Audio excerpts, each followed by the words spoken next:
प्रिया घर पर कुछ काम कर रही थी, तभी किसी ने गेट की घंटी बजाई। प्रिया ने जाकर देखा तो गेट पर अनु थी, प्रिया की ननद।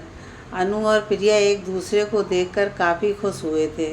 अरे अनु, तू तो अपने भैया के साथ आने वाली थी, कहाँ रह गए ये तेरे भैया? प्रिया ने अनु को सोफे पर बैठा के पूछा। क्या तुझे वह स्टेशन से लाने गए थे या नहीं? प्रिया ने एक सवाल और पूछ लिया। हाँ भाभी, मैं भैया के साथ ही आई हूँ। अनु ने अपनी भाभी के सवालों का जवाब पानी पीते हुए दिया। लेकिन तेरे भैया हैं कहाँ? प्रिया ने फिर सवाल किया। अरे भाभी, उस सब भैया ने मुझे यहाँ ड्रॉप करके आपके लिए केक लेने गए हैं। अनु ने भाभी की उत्सुकता को ख़त्म करते हुए कहा। ओह हाँ, तो मेरा जन्मदिन है, मैं तो भूल ही गई थी। इसका मतलब आज रात अमित ऑनलाइन आएगा और मुझे विश करेगा। हर साल ये लड़का मुझे मेरे बर्थडे पर ऑनलाइन लाइव चैटिंग करके मुझे विश करता है। प्रिया ने याद करते हुए ये सारी बात अनु के सामने बोल दिया। भाभी, ये अमित कौन है? वो सब भैया बता रहे थे कि कोई अमित नाम का आदमी आप दोनों को दोबारा एक किया जब आप दोनों अलग हो गए थे और बात तलाक तक चली गई थी। मैं तो उस समय इंडिया से बाहर थी। इंडिया वापस आने पर मुझे पता चला यहाँ इतना कुछ हो चुका है। लेकिन भाभी, अमित ने आप दोनों को दोबारा कैसे एक किया, बताओ ना। अनु ने अपनी भाभी के सामने अपनी जिद रख दी। अरे हाँ, सब बताऊंगी। पहले तू हाथ मुंह धो ले और फिर चाय नाश्ता करने के वक्त तुझे सब बताऊंगी, प्रिया ने अनु को आश्वासन देते हुए कहा। अनु ने जल्दी हाथ मुंह धोकर प्रिया के साथ बालकनी में चाय और नाश्ता करने चली गई। हाँ तो भाभी, अब मुझे बताओ, अनु ने प्रिया को उसकी बात याद दिलाते हुए बोली। हाँ प्रिया, बात उस समय की है जब तेरे भैया और मैंने अलग अलग रहने का फैसला कर लिया था। हमारी शादी को अभी 2 साल भी पूरे नहीं हुए थे और हम दोनों अलग अलग रास्ते पर थे। अलग हो जाने पर मैं अपने चाचा के घर मधुबनी गई, पर चाचा और चाची ने भी मुझे घर से निकाल दिया। उन्होंने कहा कि लव मैरिज करके मैंने उन दोनों का नाम समाज में कलंकित किया है, इसलिए अब मेरा उनसे कोई रिश्ता नाता नहीं। मैं चुपचाप अपने एक दोस्त इस्ता के यहाँ कोलकाता आ गई। मैंने उससे मदद मांगी कि मुझे किसी कंपनी में कोई जॉब लगवा दे। उसे भी मेरा अचानक आ जाना ठीक नहीं लगा था, लेकिन जल्द उसने अपने कॉन्टैक्ट से मेरा जॉब कोलकाता के TCL कंपनी में रिसेप्शनिस्ट का जॉब लगवा दिया। मैं रोज़ 9 से 8 बजे तक काम करती थी, किसी से ज़्यादा बातचीत नहीं, अपना काम से मतलब रखती थी। लेकिन दिसंबर 2014 में एक नया लड़का का हमारी कंपनी में सिलेक्शन हुआ। नोएडा के किसी इंजीनियरिंग कॉलेज का स्टूडेंट था। कैंपस सिलेक्शन में इस कंपनी में आया था। नाम था अमित। फिर जिस ब्रोकर से मैंने अपार्टमेंट लिया था उसी से अमित ने भी लिया और वो भी उसी अपार्टमेंट में आ गया, मेरे से 2 फ्लोर ऊपर। ऑफिस में मैं किसी से ज़्यादा बात नहीं करती थी, अमित से भी नहीं। एक दिन अमित का बर्थडे था। वो सबके लिए खुद से बिरयानी बना के लाया था। सबको देने के बाद एक लंच का डिब्बा मेरे पास भी लेकर आया और बोला, प्रिया दी, आज मेरा बर्थडे है तो मैंने सबके लिए बिरयानी बना के लाया हूँ, आप भी ले लो ना थोड़ा सा प्लीज़। मुझे पता है आप किसी से ज़्यादा बात नहीं करती हैं और ना ही किसी के साथ लंच करती हैं, लेकिन आज आपको लेना ही होगा। उसका ये बेबाक अंदाज और बिना कुछ सोचे समझे इतना बोलना और मुझे दीदी बोलना मुझे अच्छा लगा। मैंने उसके हाथ से वो बिरयानी का डिब्बा लिया और उसके सर पर हाथ रखकर बोला, हैप्पी बर्थडे अमित, मेरे भाई, मेरा बच्चा, खुश रहो। उसके बाद तो कभी वो मेरे यहाँ चाय पीने आ जाता था या मैं कभी उसके यहाँ नाश्ता करने चली जाती थी। उसको इतना अंदाज़ा लग गया था मैं किसी बात से बहुत दुखी रहती हूँ, लेकिन उसने कभी भी इसके बारे में मुझसे नहीं पूछा। वो हमेशा कहता था, दीदी ज़िंदगी में हमेशा खुश रहना चाहिए, जितना खुश रहिएगा दुख झेलने की ताकत उतनी बढ़ेगी।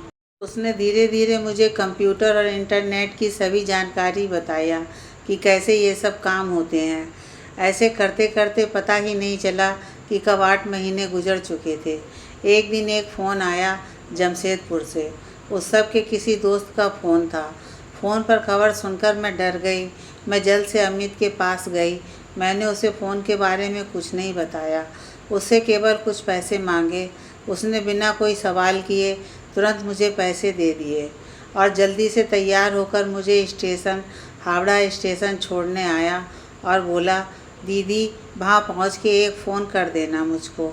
दूसरे दिन चुपचाप मैं दोबारा कोलकाता वापस आ गई और अपने फ्लैट का दरवाज़ा बंद करके एक बड़ा सा चाकू लेकर अपना नस काटना शुरू कर दी।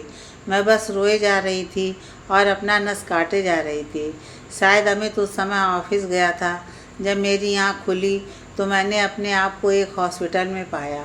सामने एक नर्स थी। मैंने उसको देखा तो उसने बताया कि कोई अमित नाम का लड़का आपको यहाँ लेकर आया था और 2 दिन से वो यहीं पर है आपकी देखभाल के लिए। तभी नर्स ने अमित को बुलाया। मैं अमित से नज़र नहीं मिला पा रही थी। अमित ने भी मुझे उस वक्त हॉस्पिटल में कुछ नहीं बोला। शाम तक डॉक्टरों ने मुझे डिस्चार्ज कर दिया। अमित ने मुझे एम्बुलेंस में घर ले आया और उसने बोला जब तक मैं ठीक नहीं हो जाती वो मेरे ही फ्लैट में रहेगा। शाम को वो चाय लेकर बालकनी में आया और मुझसे पूछा, क्यों दीदी आपने ऐसा क्यों किया? मेरी आंखों में सिर्फ आंसू थे। चुप रहने से कुछ नहीं होगा, आज आपको सब बताना होगा। मैंने सिसक सिसक के उसको बताना शुरू किया। मैं और उस सब कॉलेज के टाइम से ही एक दूसरे को प्यार करते थे। कॉलेज ख़त्म होने के बाद उस सब का कैंपस सिलेक्शन हो गया और मैं एक बैंक के क्लर्क के पद पर सिलेक्शन हो गई। 1 साल बाद हम दोनों ने शादी कर लिया। शादी के बाद मेरे घर वालों ने मेरा साथ अपना रिश्ता तोड़ लिया। हम दोनों 1.5 साल साथ रहे। हमारा एक बेटा भी हुआ जिसका नाम हमने नवनीत रखा। फिर उनकी जॉब छूट गई। उसके बाद वे चिड़चिड़े से हो गए। ऐसे समय मुझे उनका साथ देना चाहिए था, लेकिन मैं भी उनसे झगड़ रही थी। पैसों की कमी के कारण हम दोनों का रोज़ झगड़ा बढ़ता ही जा रहा था। इनकी बुआ ने भी इनको और भड़काया। धीरे धीरे हमारे रिश्ते की नींव कमज़ोर होती जा रही थी। फिर एक दिन इन्होंने मुझ पर हाथ उठा दिया। मैं भी गुस्से में आकर अपना सामान ली और उनके घर से निकल आई और यहाँ आकर जॉब करने लगी। उस दिन जमशेदपुर से उस सब के किसी दोस्त का फ़ोन था। फ़ोन पर उसने बताया कि नवनीत को निमोनिया हो गया है और वह हॉस्पिटल में एडमिट है। जब मैं हॉस्पिटल पहुंची तो बुआ जी ने मुझे नवनीत से नहीं मिलने दिया। मैं वापस यहाँ आ गई और मैं अब जीना नहीं चाहती थी, लेकिन तुमने मुझे बचा लिया। क्यों बचाया मुझे अमित तुमने? मौत को गले लगा लेने से क्या सब कुछ ठीक हो जाएगा? क्या आपके पति और आपका बेटा आपके इस कदम पर सही रह पाते? रिश्ते कभी कमज़ोर पड़ जाते हैं, लेकिन रिश्ते कभी टूटते नहीं हैं। और कोई भी रिश्ता एक की गलती के कारण नहीं ख़त्म होता है। ताली हमेशा दोनों हाथ से ही बजती है दी। ज़िंदगी को जीना सीखिए। ईश्वर का सबसे अनमोल तोहफा है ये ज़िंदगी। आज तक आपने सबके लिए जिया, अब तो खुद के लिए जीना सीखो। क्या पता भविष्य में क्या छिपा हो। आज अगर जीवन में अंधेरा है तो शायद कल उजाला ज़रूर होगा। अपने आप को मार लेना सबसे बड़ा बुज़दिली का काम होता है। अगर उस दिन मैं सही समय पर नहीं आता तो पता नहीं क्या हो जाता। अमित ने एक लंबा चौड़ा स्पीच बिना रुके मुझे सुना दिया। उसके इन बातों का मेरे पास कोई जवाब नहीं था। मैंने अमित से इतना ही कहा, हाँ, मेरे और उस सब के रिश्ते में जो दरार आई है उसमें हम दोनों बराबर के हिस्सेदार हैं। मुझे माफ़ी मांगनी चाहिए। ऐसे करके अमित ने 3 दिन तक मेरी सेवा की और रोज़ मुझे मोटिवेशन देता। धीरे धीरे मुझे अपनी गलती का एहसास हुआ, लेकिन मुझे उस सब को फ़ोन करके हिम्मत नहीं हो रही थी माफ़ी मांगने की। अमित, तू इतनी बड़ी बड़ी बातें कहाँ से सीखा? मैंने अमित का लंच पैक करते हुए उससे पूछा। अमित के लिए धनबाद जा रहा था। शायद वहाँ उसके किसी दोस्त की कुछ दिनों में शादी थी और वो अपना सामान पैक कर रहा था। अरे दीदी, मैं बहुत सारी किताब नॉवेल पढ़ा हूँ जिसमें पारिवारिक मूल्यों का काफ़ी जिक्र है, और मैं तो खुद ही एक मिडिल क्लास जॉइंट फैमिली से बिलोंग करता हूँ। इसलिए मुझे पता है कि हमारे जीवन में रिश्ते के क्या मायने होते हैं। अमित ने बैग पैक करते हुए कहा। और हाँ दी, मैंने ऑफिस में रजनी को बोल दिया है कि कुछ दिनों वो आपके साथ आकर रहे। अब मैं स्टेशन जा रहा हूँ, नहीं तो मेरी ट्रेन ब्लैक डायमंड छूट जाएगी। मैंने अमित को बाय किया और फिर रजनी के साथ रहने लगी। 6 दिन बाद किसी ने मेरे दरवाजे पर दस्तक दिया। मैंने जाकर दरवाज़ा खोला तो देखा सामने उत्सव और नवनीत खड़े थे। मेरे पैरों तले ज़मीन खिसक गई। मैंने उन दोनों को अंदर बुलाया। नवनीत ने मुझे मम्मी मम्मी बोलकर गले लगा लिया। मैं भी बस उसे सब जगह चूमे जा रही थी और बस रोए जा रही थी। मुझे तुमसे कुछ बात करनी है प्रिया, उत्सव ने कहा। उनकी आंखों में पश्चाताप दिखाई दे रहा था। मैंने रजनी को इशारा किया कि नवनीत को कमरे में ले जाए। नवनीत और रजनी कमरे में चले गए। मुझे माफ़ कर दो प्रिया, उत्सव ने कहा। मैंने बहुत गलत किया है तुम्हारे साथ, उत्सव ने दोबारा कहा। आप मुझे भी माफ़ कर दो, मैंने भी आंसू पोंछते हुए कहा। चलो अब वापस मेरे साथ, नवनीत को माँ की ज़रूरत है, उत्सव ने कहा। हाँ मैं चलूँगी। और हाँ, ये लो तुम अपनी डायरी संभालो। उत्सव ने मेरी डायरी मेरे हाथ में दिया। ये आपके पास कैसे गया? मैं आश्चर्यचकित होते हुए पूछा। यह डायरी अमित लेकर मेरे पास आया था 2 दिन पहले। उसने मुझे सब बात बताई और तुम्हारे साथ उसने जो भी 3 दिन तक बात की थी, उसने सारी बात की रिकॉर्डिंग कर लिया था अपने मोबाइल पर। उसने मुझे बताया रिश्ते तोड़ने से ज़्यादा अच्छा रिश्ता जोड़ना होता है। उसके बाद वो चला गया और जाते टाइम बोला कि मैं अगर तुमसे दोबारा मिलूं तो ये डायरी तुम्हें वापस कर दूं। तुमने डायरी के हर पेज पर मुझसे और नवनीत से केवल माफ़ी मांगी है, जबकि गुनहगार मैं हूँ तुम्हारा, उत्सव ने हाथ जोड़कर मुझसे कहा। मैं कुछ समय के लिए जैसे शांत हो गई थी। अमित ने हम दोनों को मिलाने के लिए इतना कुछ किया। उत्सव और नवनीत हाथ मुंह धोकर खाने बैठे थे कि उत्सव ने मुझे आवाज़ दिया। मैं जाकर देखी तो उत्सव के हाथ में एक चिट्ठी थी जो अमित ने मेरे लिए लिखा था। मेरी प्यारी प्रिया दी, मुझे माफ़ कर देना। मैंने आपकी डायरी और आपका सारी बात रिकॉर्ड किया। मेरे पास और कोई आइडिया नहीं था।